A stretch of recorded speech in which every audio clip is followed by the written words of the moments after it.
A very well-known verse is the last verse of 1 Corinthians 13, the chapter on love. And it goes like this: now abides faith, hope, charity, these three. The greatest of these is charity, love. Okay, so that thought is an amazing one. Like it remains. These three remain, and then the greatest one is love. And what does that mean, that these three remain? And when do they remain? How do they remain? When you look at the chapter, you first have a long list of negative things. Okay, so this is from verse 4 through verse 6.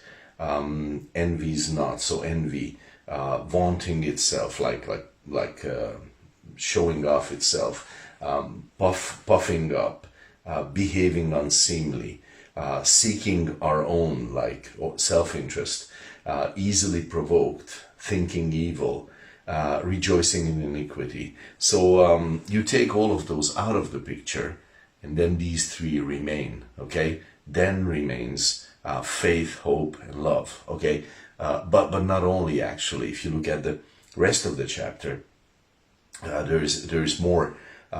Actually, from in verse 8, there are like positive things that also you need to sort of take out of the picture. So interesting, but let me just read it.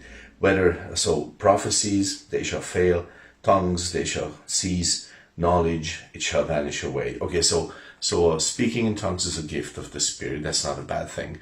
Prophecy, preaching, it's not a bad thing. In 1 Corinthians 1, it is the amazing tool of God that God uses to touch the world, the people of the world. Knowledge, it's not a negative thing. So all of these things are, in verse 8, they're good.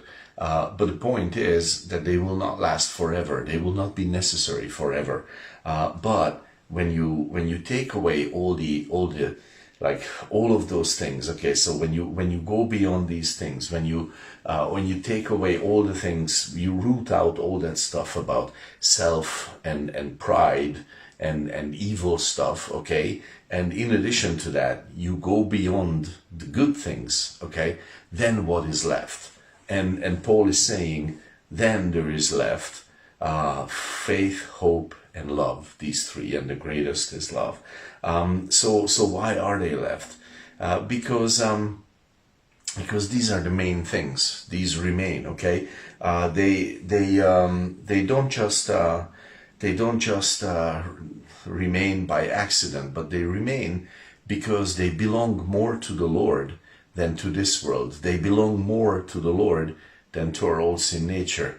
They belong more to His eternity than this present time and the necessity of this time. They are those things that are the core things. So they are not only lasting, but these are the most meaningful ones: faith, hope, and love, and they are the most needed ones for us. We need to learn to look into the mirror of these three: faith, hope, and love, and to see ourselves in that mirror more and more in Christian life. And I think that's worth talking about a little more in the coming days. But God bless your day today.